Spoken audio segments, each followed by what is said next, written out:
আসসালামু আলাইকুম আপু, কেমন আছেন? আপু, আমি আপনার ফেসবুকের ভিডিওগুলো সব দেখি।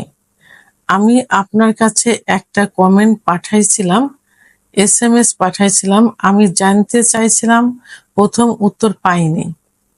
আমার প্রশ্নটা এই: আমার স্ত্রী, বুঝছেন, একাধিক সন্তান নষ্ট করেছে। জরায়ের ভিতরে পাইপ ঢুকাইয়া ওইভাবে নষ্ট করছে ডাক্তারের কাছে গিয়ে।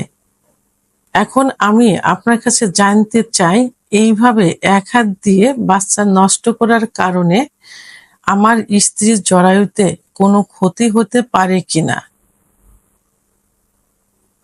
আমি কাঁচা নারীতেই আমার সহবাস করেছি। আমার কমেন্টের উত্তরটা আপনি দিয়েন। ধন্যবাদ ভাইয়া, সুন্দর একটা কমেন্ট করার জন্য। দেশের এবং প্রবাসের ভাই বোনদের প্রতি সালাম। আসসালামু আলাইকুম। আমি প্রভাষক ডাক্তার রিক্তা পারভিন, হোমিওপ্যাথি এবং আয়ুর্বেদিক চিকিৎসক। চেম্বার সেবা হোমিও কমপ্লেক্স অ্যান্ড সেবা ডিজিটাল ল্যাব, উপজেলা মডেল মসজিদের পূর্ব পাশে, শিমুলিয়া, মাগুরা। আজকে একটি গুরুত্বপূর্ণ বিষয় নিয়ে কথা বলবো, আলোচনা করব। যে বিষয়টি অনেক মা বোনেরাই আহ সেই বিষয়ের সম্মুখীন হয় এবং তাদের কিছু পার্সোনাল সমস্যা হয়, যে সমস্যাগুলো নিজে ভোগ করে এবং স্ত্রীকেও, তার স্বামীকেও ভোগ করতে হয়। ঠিক তেমনই একটা কমেন্টস কোন এক ভাইয়া করেছেন। উনি কমেন্টস করেছেন, আমার প্রশ্নটা এই: আমার স্ত্রী, বুঝছেন, একাধিক সন্তান নষ্ট করেছে।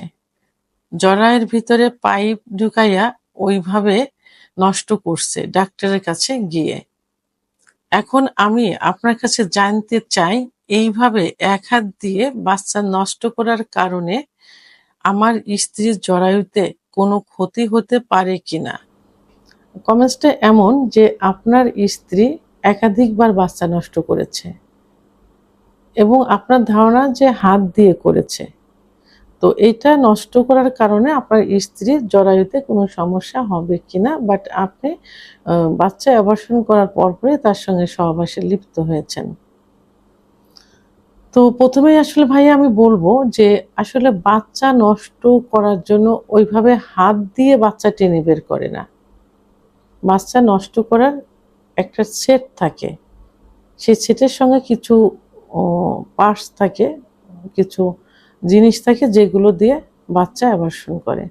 তবে এটা বলার আগে প্রথমে আমি বলবো, বাচ্চা অ্যাবর্শন করা কিন্তু জঘন্য অপরাধ এবং কবিরা গুনাহ। তো সেই ক্ষেত্রে আপনার স্ত্রীকে আপনি একাধিকবার বাচ্চা নষ্ট করিয়েছেন। তো এখন যে যে কিছু উপাদান থাকে, সেই উপাদান দিয়ে সেই যে এই পার্টসগুলো দিয়েই কিন্তু বাচ্চা অ্যাবর্শন করে।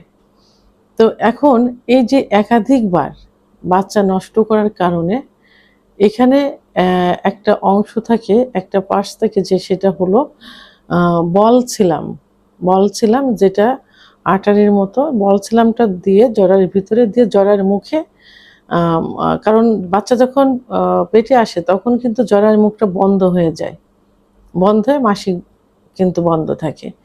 তো এখন সেই যে ছেদটা থাকে, ছেটের ভিতর বলছিলাম নামে একটা অংশ আছে।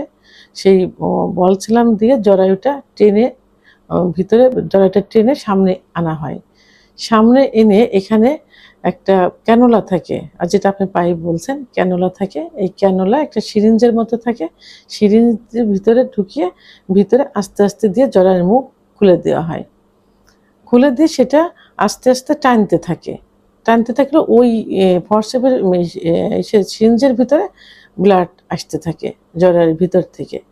তো অনেক সময় ওইটা ওই ফর্সে যে সিরিঞ্জটা থাকে ওটাতে ঘন ঘন আপ ডাউন করা হয় এবং ক্যানোলা দিয়ে বারবার প্রেশার ক্রিয়েট করা হয়। এতে কি হতে পারে, এতে জরায়ুর ভিতরে ওই যে ক্যানোলা, ওই ক্যানোলার কিন্তু আঘাত লেগে অনেক সময় জরায়ু কিন্তু ছিদ্রও হয়ে যায়।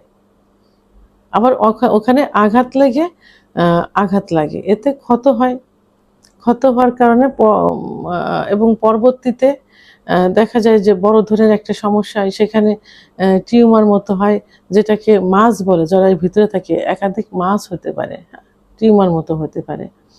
তা এরপরে ওর ভিতরে স্পঞ্জ থাকে, ভিতরের যে ময়লাগুলো থাকে, ছোট ছোট কিছু অংশ থাকে, সেই অংশগুলো স্পঞ্জ দিয়ে বাইরে বেরিয়ে করে আনা হয়। তো এটা হলো এইভাবে, এখানে হাত দিয়ে কোনো কিছু টেনে ধরে আনা হয় না। তো এখন এই যে প্রথমবার করলেন, এভাবে আপনি বলেছেন যে কয়েকবার করেছেন, তাহলে একবার যদি ওইভাবে বাচ্চা অ্যাবার্শন বা এমআর করা হয়, তাহলে যে বলছিলাম যে জরার মুখটা টানা, চিমটি দিয়ে ধরে টেনে আনা হয় বাইরের দিকে, তো ওইখানে কয়েকবার কিন্তু জরায়ের মুখে আঘাত লাগলো। তো ওখানে আঘাত লেগে অনেক সময় জরায়ের মুখে ওটা কিন্তু জোরে টান দেওয়ার কারণে ছিঁড়েও যায় বা ছিঁড়ে যায়। তখন ওইখানে কি হয়, সার্ভিসাইটিস অর্থাৎ জরায়ের মুখে ইনফেকশন হয়, ঘা হয়। আবার বারবার যদি একইভাবে যদি ওইভাবে আটারি ওইভাবে যদি ক্যানুলা দিয়ে বারবার আপ ডাউন করে ওই বাচ্চাটা আনা হয় সিরিঞ্জের ভিতরে, ময়লাটা সিরিঞ্জের ভিতরে আনা হয়, তাহলে ওখানে একাধিকবার কিন্তু আঘাত লাগলো। আর স্পঞ্জ দিয়ে আনার সময় অনেক সময় আঘাত লাগতে পারে। যাই হোক, তো এভাবে কি হলো, আপনার আবার তারপরে যদি আবার সহবাস করা যায় ওই অবস্থায়, তাহলে কিন্তু আঘাতটা আরো বেশি লাগলো। তো এখন পরবর্তীতে জরায়ের ভিতরে মাস হয়ে যাবে, অর্থাৎ ইনফেকশন হয়ে যাবে, একটা টিউমার মতো হয়ে যাবে। অনেকের বললাম হয়ে যায়, জরায়ু ছিদ্র হয়ে যায়, তখন কিন্তু অপারেশন করে জরায়ু ফেলে দেওয়া লাগে। তো এখন আপনার স্ত্রী কি হয়েছে জানি না, তবে যেটা হয় ভিতরে মাস হয়ে যায় বা টিউমার, তো তখন ওইটা থেকে কিন্তু আস্তে আস্তে ক্যান্সার হতে পারে, এবং এটা কয়েকটা কিন্তু হয়ে যায় আঘাত লাগার কারণে। যেটা আবার এদিকে জরায়ের মুখে বলসালাম দিয়ে ধরার কারণে ওখানে যে চিড়ে যায়, আঘাত লাগে, ওর থেকে ওখানে পলিপস হতে পারে, টিউমার, মানে আলাদা, নাকের যেমন পলিপস হয় আলাদা একটা মাংস, ওরকম একটা আলাদা মাংস বাড়তে পারে। তো এর কারণে সার্ভিসাইটিস, জরায়ের মুখে ইনফেকশন, ঘা হয়, এর থেকে কিন্তু ক্যান্সার হয়। তাহলে তারপরে আপনি সহবাস করছেন অবস্থায় তার আরো বেশি ক্ষতি হলো। তাহলে বাচ্চা অ্যাবার্শন করলে জরায়ুতে টিউমার হওয়ার সম্ভাবনা থাকে, অর্থাৎ জরায়ুর ভিতরে মাছ হয় যে আলাদা একটা মাংসপিণ্ড মতো।